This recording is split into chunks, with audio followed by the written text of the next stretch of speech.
I think the Walton's probably worked hard to get it here. Yeah, I suspect so. It was timely. But it was part of Bentonville, part in Bentonville, which is a little different because then people from out of town, they had buses taking them back and forth. Yeah, yeah. I went down on Saturday and had a good visit down there. I was tempted to go. Well, I had something going on Saturday morning, but I was tempted to go to that very last meeting, when they sum Yeah. things up, but I didn't. 6 o'clock. Okay. Okay, we'll call the meeting to order. This is the work session for Bella Vista City Council for May 18, 2026. And the first item is review of the minutes. I don't know if anyone saw anything on there that they thought needed adjusting. Okay. Secondly, under unfinished business, we have the ordinance prohibiting camping and vehicle habitation on certain public property, providing definitions, establishing enforcement procedures, providing exemptions, providing penalties, and for other purposes. And that's going to be on third reading this month. I don't know if we've discussed this a little bit in the past. I don't know if anybody has anything to add or. Okay, guess we'll move along. Next one is an ordinance requiring the Bella Vista Advertising and Promotion Commission to publish financial statements on its official website and for other purposes. This is also going to be on third reading. Any discussion about this? I just thought I would mention, I did talk to Brandon Kelly about it. One of the reasons was I thought it might be a 3-3 vote and I'd have to decide how to vote. And he doesn't have any problem with it. In fact, some of the recent stuff will be published before we vote. But anyway, I just thought that was a point of interest. Anna? I also spoke with Brandon a few times, and my first meeting on the AMP will be this week. And so one of the things that I spoke to him about adding to the agenda for us to vote on is actually posting the financials along with the quarterly minutes from the meetings, and just doing it quarterly as long as we're putting the minutes, just adding the financials to it. So I think that can solve what we're all looking for. So really, it's up obviously to you, Mr. Harp. We can still vote on this one, but it's likely going to be voted on before the meeting next week. And so we'll probably already have that in place. Okay. Travis? Hey, thanks for having those conversations with Mr. Kelly over at the AMP. I appreciate that. One thing just to mention, historically, you may or may not be aware of, is a previous council member approached the AMP about the minutes, and they agreed outside of an ordinance to publish and keep their minutes posted, and they didn't do so. And so that's why I would feel more comfortable moving forward with the ordinance, especially if they're in agreement to doing it anyways. Then, it seems like there's no harm in approving this. So, Wendy? I also talked to Brandon as well regarding this, and with a very similar vein of asking for the financials to be voted on by the AMP Commission to be rolled into the financial, to be one cohesive document with financials and minutes after our meeting. So again, I think after our meeting on the 21st, I am optimistic that the AMP Commission will approve this and that it'll actually not have a need to have a separate ordinance regarding financials. Okay. I think we'll move along then to the next item, which is an ordinance amending section 1643, active permit maximum of the Code of Ordinances, the City of Bella Vista, to increase the maximum number of short-term rental permits from 600 to 687. And for other purposes, previously we had this as a discussion item, and I think in the packet there's a mathematical calculation how we get to the 687. The theory is sticking with the 4%.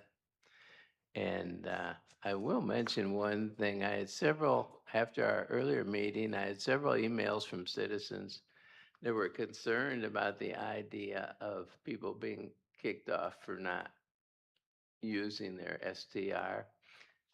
And the kind of example, that topic was just discussed in a broad-based way, but they were saying things like, well, sometimes I like to rent it out for 3 months and not do it for 3 months. I don't know what other people were thinking, but I was thinking like someone not renting out at all for an entire year. I mean, it has to be really dormant. I was thinking more along those kind of lines, and or maybe they only rent it out one time in the entire, some incredibly small amount.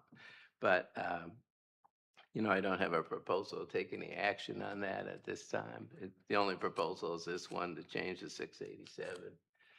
I noticed in the latest stats, Sarah Costa sends us out a list every week. And last Friday, we were at 597, which is the highest it's ever been. So we're certainly flirting with the max. But the rationale isn't that we're getting to the max. The rationale is, because there's so many more houses than there were, and our original thinking was 4%. So maybe we should change it because of that. I don't know if anybody else has thoughts about it. Okay. So that'll be on for first reading this week coming up. Next one's a resolution amending the 2026 city budget in an amount of $72,400 to reappropriate funding for delayed 2025 capital projects.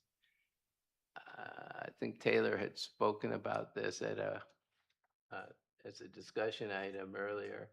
And Taylor, did you want to review that a little bit?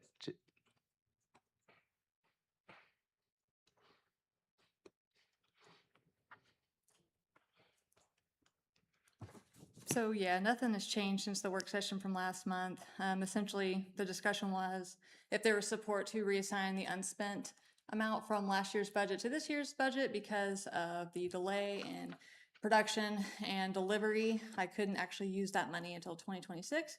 So 2025's projects are eating up this year's capital budget for me. But that was with the support of you all. If you wanted projects to continue this year, if not, we can wait till next year. But due to the conversation held, it sounded like we were generally supportive of continuing the projects for this year. So that's why the resolution's on here as a formal item of this meeting. Could you review those projects for us, please? It's just the two.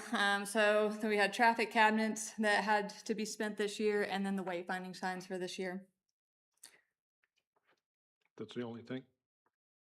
Those were the Oh. only two. Yeah, I think they added up to the 72,400, right? Correct. Yeah. So wayfinding signage is about 40,000, just right under, and then the traffic cabinets, that bill ended up being right at 32,400. So I'm Talking just about- asking for the amount. Talking about signals, I think, do we have anything to say about the signal at Mercy Way and 71, In regards to, how it functions? do you mean like the timing or? Actually, I've been there a number of times, and when traffic is light, you still have a slow ability to turn left southbound to go onto Mercy Way. And I would suggest that you ask the DOT to go from the green light to a flashing red light, meaning they have to stop, not just caution, but have to stop that would allow them to turn left if there's no traffic coming. And a lot of times there's a line of cars wanting to go east on Mercy Way that can't go, but there's no traffic coming from the south. So you can adjust those things many ways, and that would be one way to handle the off times when traffic is lighter, but make everyone stop to make it a safe intersection. So I have two responses to that. One, we had a request like that similarly, actually, Mr. Harp asked me to look into that last year, the year before. And DOT said no, they would not allow that due to the site distance that's allowed at that corral area on the northbound lane in that area. There's not enough sight distance for the people turning left onto Mercy Way because of the sight distance on the oncoming northbound traffic on 71. So they said no, but we did. My second response is we actually just completed a Mercy Way, entire 71 timing study. And so they've all been adjusted to the current daily trips that we have in there. So those are actually up to date as of last month, and current timing signals for the current traffic that all of the 71 intersections are experiencing right now, except for McNelly. McNelly's technically over capacity with the amount of daily trips that we're having, but it's at the best case scenario that we can get it with the current signal that's there. So the answer would be no, that we can't make that adjustment on. I already asked last year and DOT said no. There's not enough sight distance for the oncoming traffic going north. Yeah, I remember when they first did that, Jim Wozniak complained about it, and they shut him down right away also. That was when it wasn't involved first with that one. happened, yeah, and he was the. So it's a sight distance Yeah. issue that they Yeah. say for that speed through there. Yep. It's because of the oncoming turn lane. That's why. What? The sight distance is problematic because of the oncoming traffic turn lane. And the there's- northbound I traffic. mean, if there's a turn, if there's a left turner both ways, it cuts down, that's when. I'm your only talking sight about left distance- turn going south. Yeah, you can't see Yeah. the oncoming traffic if there's people in the left turn lane. That's Arkansas Yeah, the Department of left turn Transportation. going north hurts your, the amount of feet you have vision wise. That's why they won't do it. Oh, okay. So, But there's not very many, well, there will be more cars.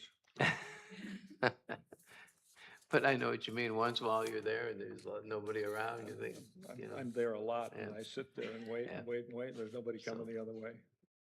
I've seen people go through it. I have not. Okay, well, I think we're all set on that. Thank you, Taylor. Next one is a resolution approving the mayor's appointment of Nathan Forst to Planning Commission Position 3 for an unexpired term ending March 1, 2029, created by the resignation of Jack Wagner, and Nathan is here.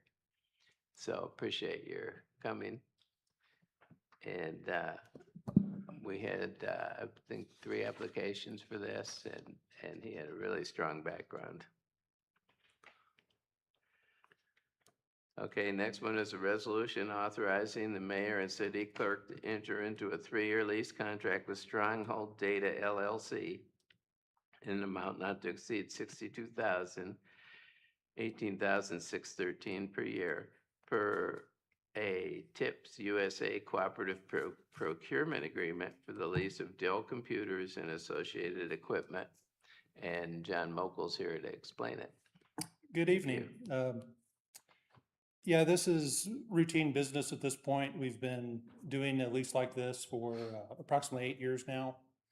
So every year we have computers that are 3 years old and have to be refreshed. And also we have computers that are 5 years old that we purchased that are, some of those are going to be replaced with this lease as well. So that's the intent, basically, is just to, refresh the old computers. Travis? I'm sure you've done your due diligence on this, but just for peace of mind, how much are we saving by leasing them versus if we own them? Well, I think that you can save quite a bit in terms of frustration and headache and things like that, because most people who have a computer that ages, it increases the amount of help desk time we spend on it, the amount of frustration. We get the complaints, oh, my computer's awful slow. When am I going to get a new one? When am I going to get a new one? And also in terms of recycling, because, when a lease is expired, we return the computers to Dell and they're properly disposed of and things like that, where if we purchase the computer, then we have to figure out, do we send them to the recycler? Do we try and sell them? Get some sort of salvage value out of them, all that kind of stuff. So, the upfront dollar cost doesn't look like much, but I think you do save in terms of worry and headache and just peace of mind. All right. Any other questions? Okay. Thank you very much. Okay, thank you. Then we have, Mayor, could I ask, yes, for consent agenda, is there any desire of those E, F, and G to either put those on consent or not put any of those on consent. We just haven't addressed it. Any thoughts about that, E, F, and G? I'm good with F, certainly. I'm okay. Okay, So E, F, and G, all, no, I'm not trying to beat a dead horse or anything, but we have an appointment for a commission there, and there's been some talk about not wanting to put those on consent in the past, and so I yeah, just wanted to that's true. We left verify those that. off consent so that the person would get the recognition, yeah. So maybe just do E and G then. Okay. Thanks for bringing that up. Sorry to Bill. interrupt. Thank you. Okay, thank you. Then we had some discussion items. First one is continuing education training session for new and returning elected officials. And that's Councilmember Hughes. Yeah, thank you so much.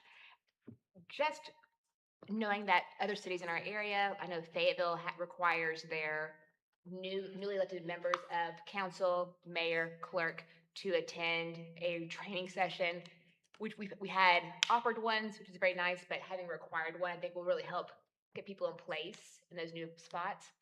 But also, on top of that, I know that laws change, things change, and having a refresher, maybe, I don't know what y'all think, but every 2 years, where the entire council, mayor, clerk, maybe it's attached to a work session or another meeting, instead of having a special meeting, because have some continuing education about decorum, about FOIA, about things not to do, things that are best practice. Are there any thoughts on this? As a general, I think Taylor Great. didn't Taylor, I think you offered, there was some kind of training class that was available a couple years ago at least, I think. The planning commission does it. Is it every Okay. year? I do planning commission every year, and then city council typically will just.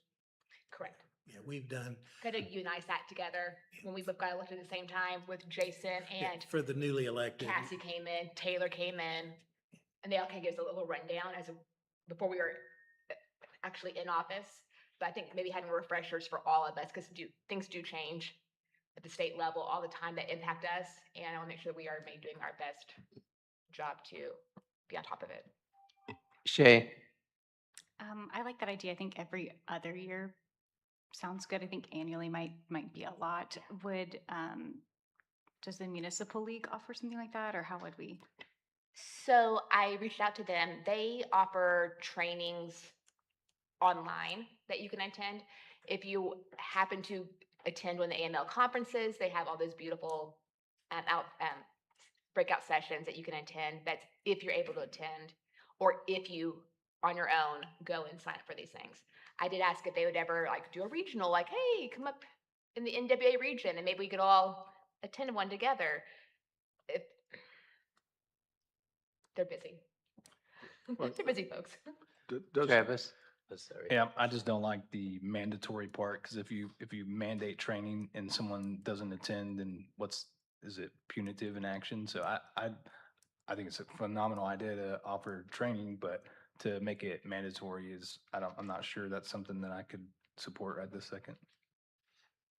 Larry? I believe the league offers every other year after the election cycle, training classes at the January conference.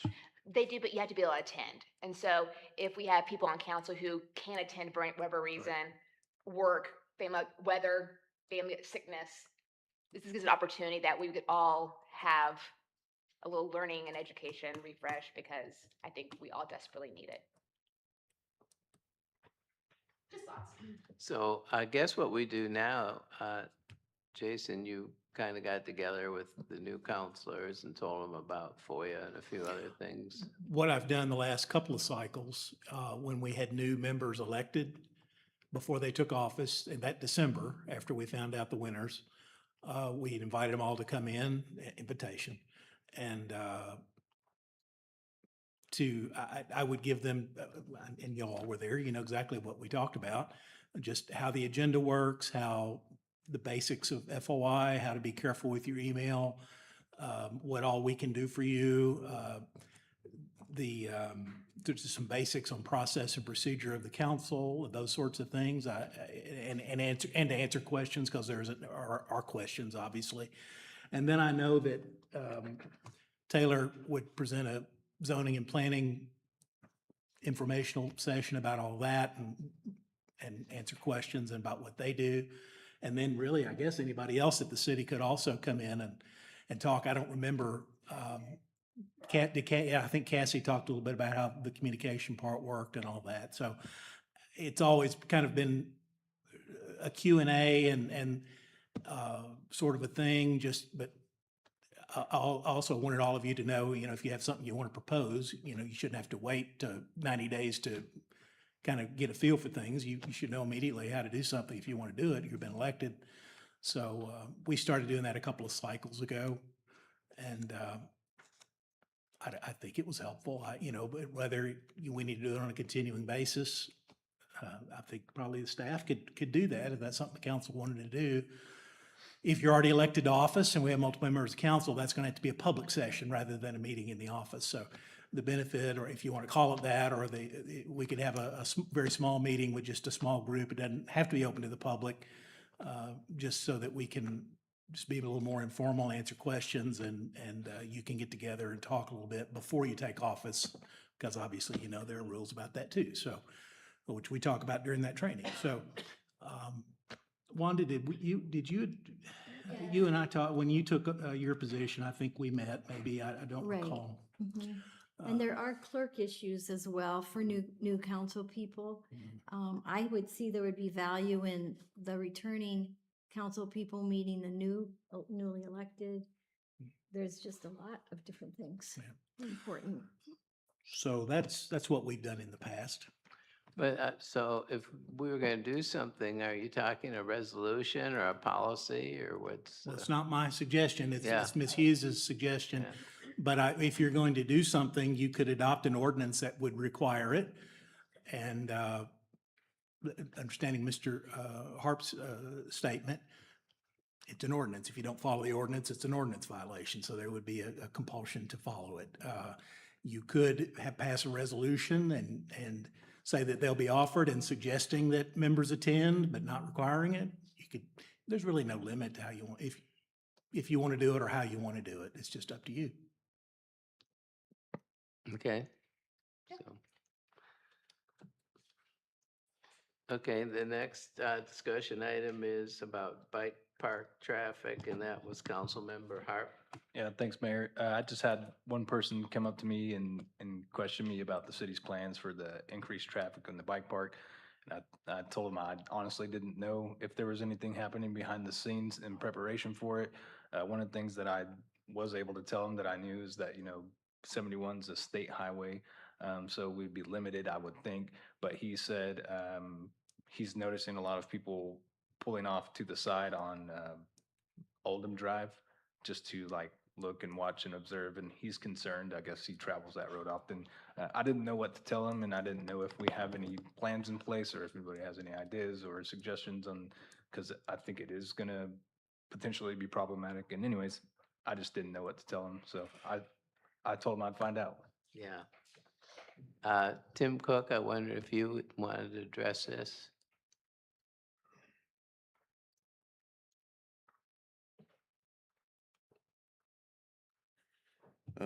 As far as the bike park went, they had their soft opening this last weekend. They actually provided vendor pay for us to work the light with that. That was for all 3 days, along with the bike race that we had. We never had to manually operate the intersection at any time during that. So we worked it Friday, Saturday, and then they canceled our Sunday. So the volume of traffic that we saw into the bike park was easily managed by the traffic light in its own operation. I know we have a very larger race this coming weekend.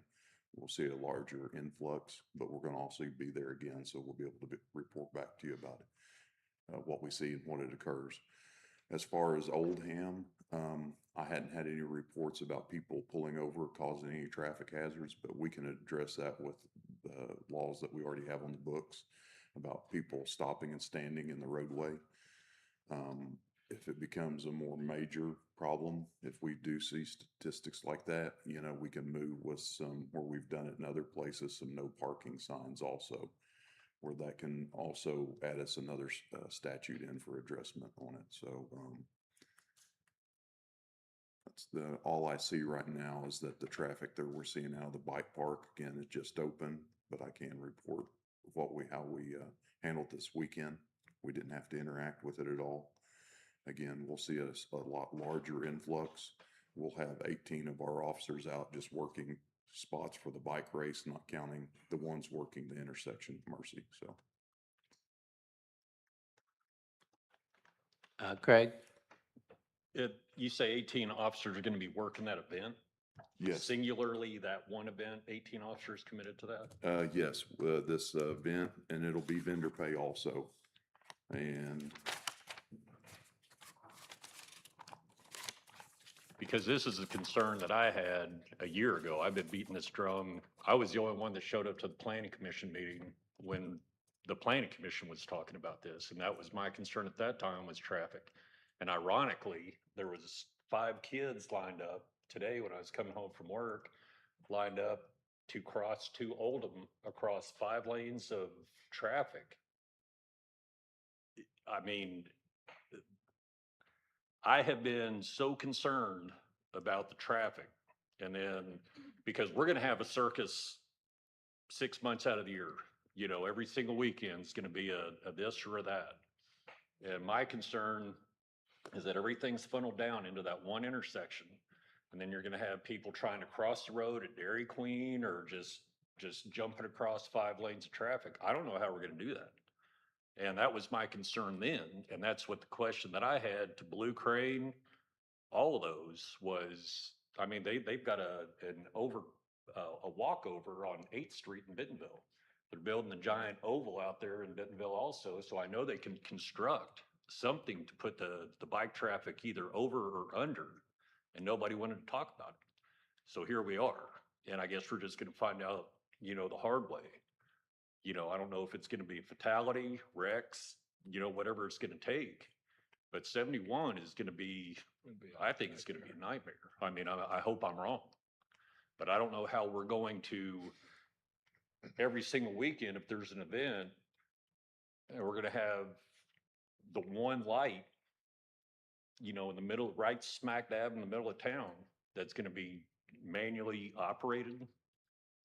I just don't know what that traffic is gonna look like. I don't know how the police have anticipated the influx. I was asking for a realistic traffic study at that time too, because I don't think, you know, you've got people that have day passes to this bike park. It's a 240 vehicle park or parking lot. What if you have 100 people with a day pass? Where are those other 120 cars gonna go, or 140 cars gonna go, or 100 cars that are waiting for a parking place? We're gonna have a problem. I mean, that's my concerns, and I'm not saying you're doing anything wrong or anything like that, but I have been really concerned about this, and I've had multiple calls, you know, people asking, you know, how we're gonna handle, you know, people coming down Oldham.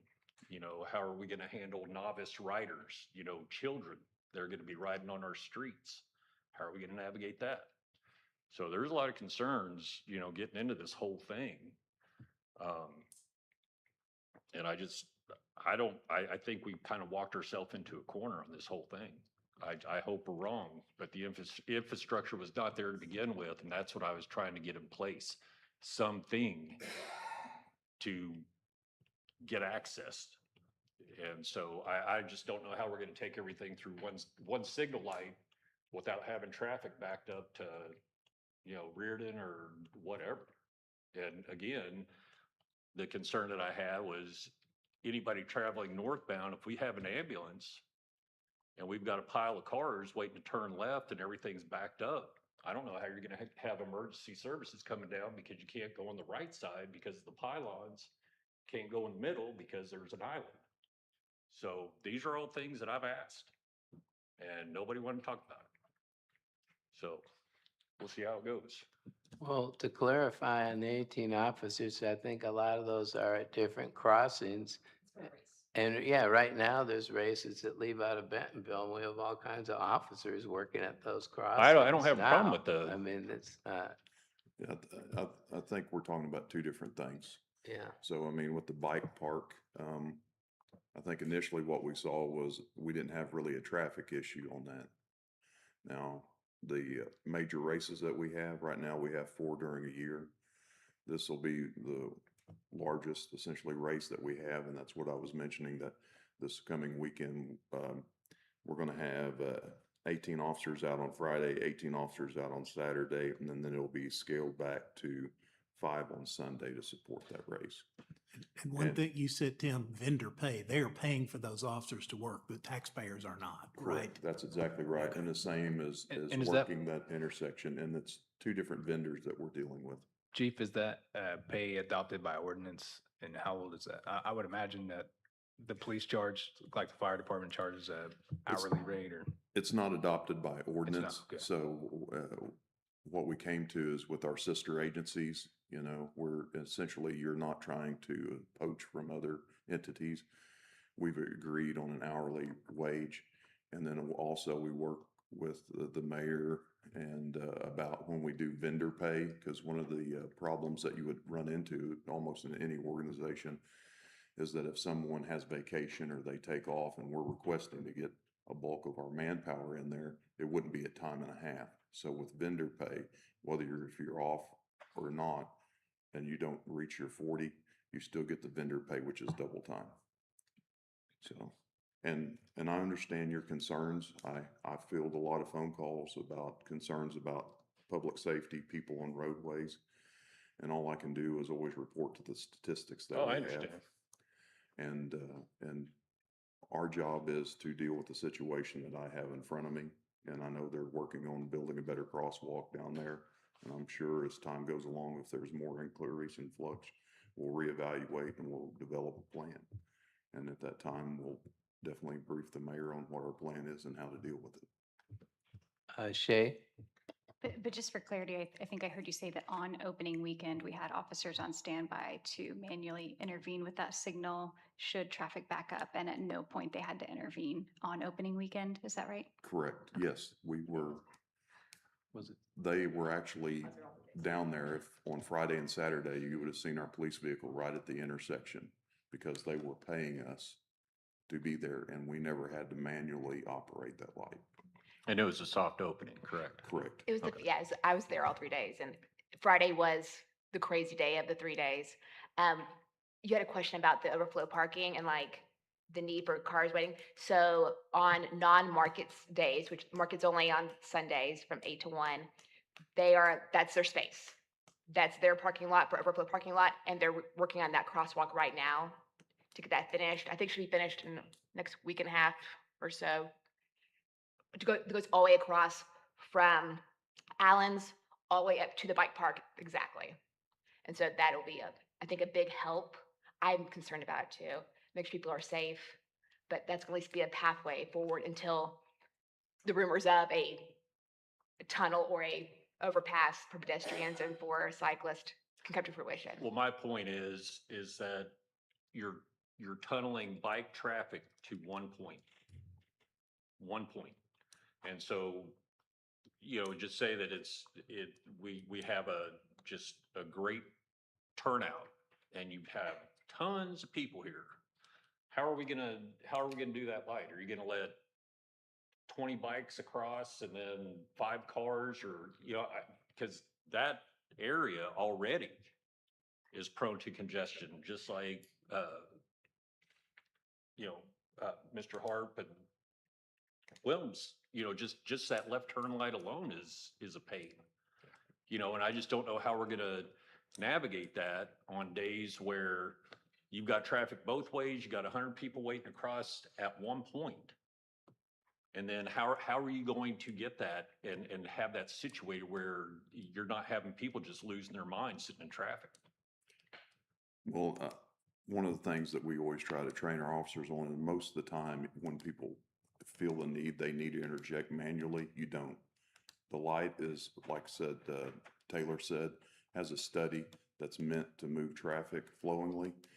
And since the bypass has come in, compared to how our traffic Oh, used I to know. be, it's decreased drastically. So until we really see something that I think that becomes a concern for us at the PD, then I think then we would bring it to the mayor's concerns at that time. But I don't see anything remotely close to that. Oh, and I know, for us. this is all hypothetical, so I mean, Right. I'm not predicting the future or anything like that. I mean, but those are the concerns that I have looking down the road, is what it could be. I understand that, and like I say, I take a lot of phone calls, and everybody always gives me the what if my child's hit on the bike. And my thing of it is that we provide the best possible service that we can. We address issues that are brought to our attention and try to correct the issue, or if it's something that is out of the PD's realm, is to bring it to the mayor's attention. Okay, yeah, and I'm not trying to put you on the spot. I know, no. Please don't misinterpret what I'm getting at. Not at all. I understand your concern, and I'm trying to tell you what I I'm understand. trying to do for the, the city, so. Well, as I recall back in the planning commission, at the time, Craig's referring to, that Blue Crane did indicate they'd done a traffic study. And they thought it was a manageable situation, so. But those traffic studies are done on the existing structure, correct? I mean, they did the traffic study when the buildings were still up before anything was demolished and all that. They have to base it on estimates of potential future use and Okay. then current, add that to the current use, and they do their engineer magic on it and Okay, come up with something. that's fine. Well, thank you, Tim. That was helpful. The next discussion item is construction permit fees, and that's Councilmember Hughes. So also talking about Oz Bike Park. So I had a resident reach out and with a rumor they'd heard that Oz Bike Park had paid $0 in permit fees. And I thought, well, surely that's incorrect because that'd be crazy. And so I reached out to Taylor and she was able to confirm that they had paid, at least at a real cursory search that she did for me, at least $68,000 in permit fees. So it was a relief. I was going through the list though, and there was one that had a building permit fee for the part of the lift. And the original, I think, total of the fee was about $22-ish thousand. And there was a fee reduction by the mayor of about $17,000 on it. So they paid about $6,000 instead of the full 20, almost 22 on that one.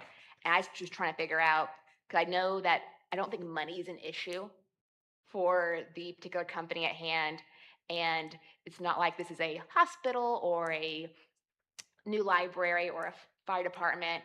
So for the community goods, it's a business. So I was trying to figure out a little bit of understanding of why that would have been reduced.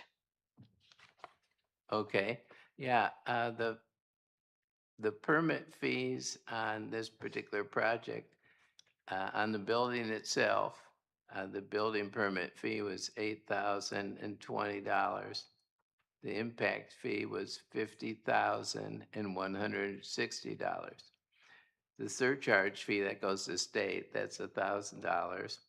And the plan review fee was $100, which is too low. We didn't have our, since then, we've changed our plan review situation. Now on the bike lift, which is what you're referring to, the impact fee was $2,098, so it's much less than the other impact fee, and that's because it's based on square footage. Even though the bike lift's very dynamic, it doesn't have square footage like a building. The plan review fee was $2,619.81, and that's because we had changed our, quite appropriately, had changed our rules about plan review because it is a pretty significant review. And the surcharge fee for the state was $1,000. That's always the case.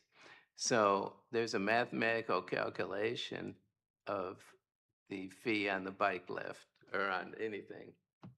And our permit folks did that calculation, came out to 17,000 and some dollars. And Blue Crane, I guess I would say, protested that. And the thing about the permit fees is, well, I had, Jason involved and giving me some law and whatnot, and the mayor can waive a permit fee or even make it zero. But the thrust of the argument was, this is an expensive structure, but it's not. If you would build a building that was as valuable as that structure, your permit people would be going out many, many times to, do electrical inspection, do a plumbing inspection, do all kinds of different inspections. In fact, even on a house, our people end up going there a number of times, and maybe the total fee is $2,000, $3,000, something like that. So one of the theories of a permit fee is it has to be consistent with how much work is done. Well, in this case, and the reason Blue Crane pushed back on it, in this case, it's a structure that somebody else reviews and says whether it's okay or not. Some engineering firm with the technical expertise in that. And they show it to our folks, and our folks review it, look it over.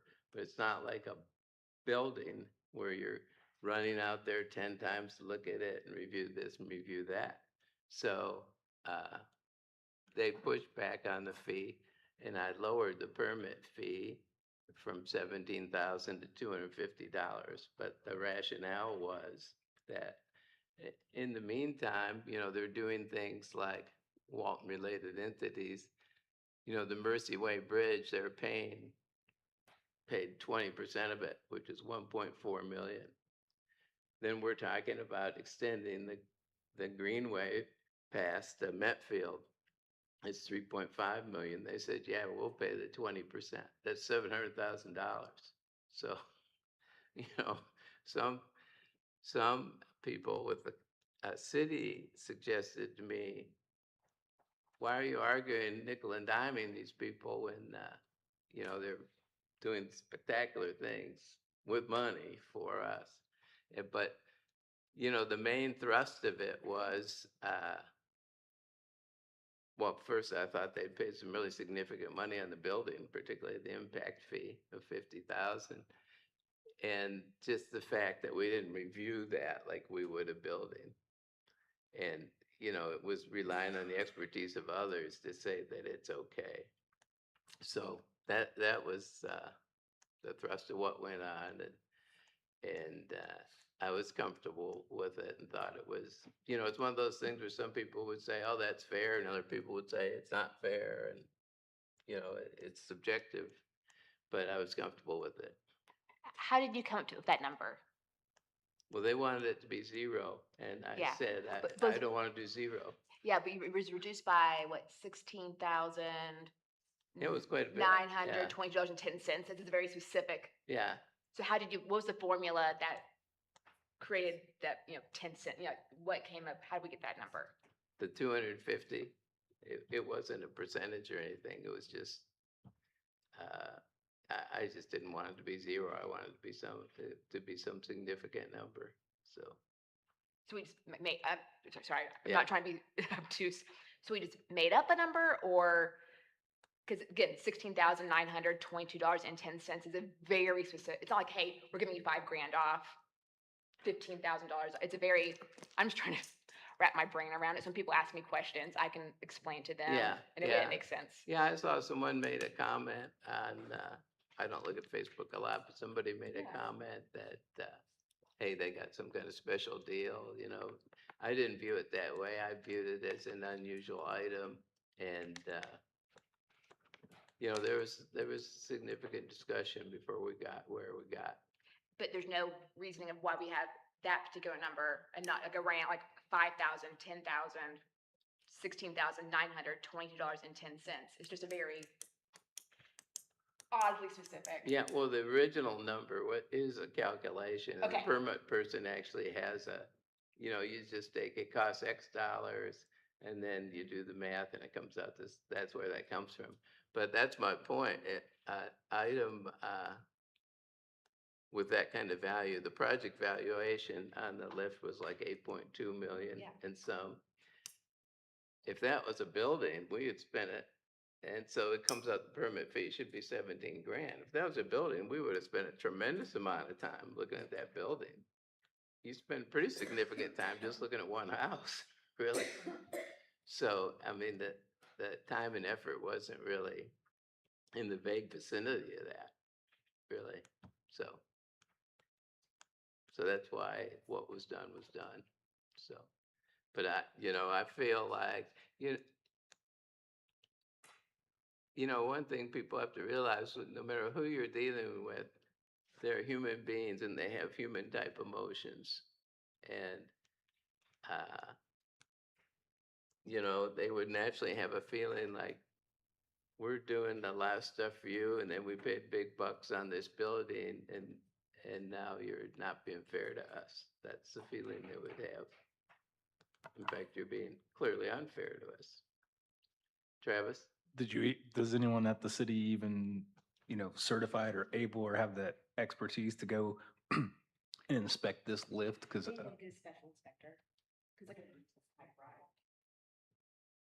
Yeah, it happens, but in a rare coincidence, our chief building inspector used to be in Las Vegas, so he is used to specialty type items where outside people have the expertise. There's a lot of amusement park type things there and whatnot. So uh, he's familiar with the process.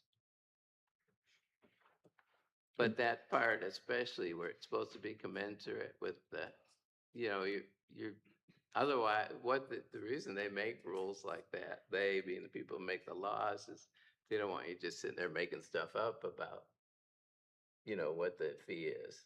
They want it to be something reasonable. So, having to do with the effort you make. So, and I felt, and we had all these other fees, as you said, we still got almost $6,000 on that particular item and 59,000 some on the building. So I didn't feel like, they were skating or anything. It's a pretty fair amount of money, really. So that's the story. Anybody else have a comment? Anna? I can see it both ways, and I understand, when you're in a negotiation or in a partnership, you want everybody to win, right? Everybody wants to feel like they've gotten what they wanted. The only thing that comes to mind for me is some of the small businesses, is they're opening small businesses and they have to pay all the fees that are assigned to them. And they don't have the kind of money that Blue Crane has. So it's the only thing that kind of, rubs me the wrong way a little bit. well, you But I- voted yes to But I those do fees. understand, kind of both ways. I'm sorry, Travis. The council adopted those fees and you voted yes to them, so you were responsible for that. The impact fees, yes, we as a No, the council. business license fees, the fees that small Yes, businesses have to pay. $25, yes, Yeah. we're not talking about $25, we're talking about Yeah. permit fees, a totally different thing. The council adopts those, not the mayor. Yeah, I don't understand your point, but thanks Yeah. for interrupting me. It's just one of those things, it's also, you're dealing with somebody who is interested in ongoing business with the city. And the list of people who are interested in ongoing business with the city of a significant dollar amount is quite short. I don't know if you've noticed that, but. Larry? I guess an observation would be, is that we shouldn't be charging fees, whether it's in our schedule or not, if we're not going to do something to enforce the code on that particular phase of construction. And I think what you're talking about is really the merry-go-round that goes up the hill, right? The chairlift. Isn't that what the big Yes. deal is? Yes. And so that's really, I think, a state-regulated item on the project. They've done detailed reviews because it's open to the public, as are the roller coasters in Missouri and other places. And I think down in Little Rock, there's some things down there where they have the public involved. And those are projects that are immensely and closely reviewed by the state commission. And so we have little input in it except for some of the connections of electrical and other stuff that goes on where they interconnect to the existing utilities. And so I don't have any problem with what the mayor did on that particular issue. Well, actually, that was their original argument, is this is a state issue, not a city. You don't need a city permit, but we did do a city permit. But it's an argument that it's, Yeah. a state function, so. Well, I think that's pretty much it, unless someone else has. Travis? The only, not on the agenda, but one thing that I was made aware of is the local newspaper, the Weekly Vista, is still advertising work sessions for 5:30 instead of 6. I don't know if we sent them that information or not. Okay, thank you.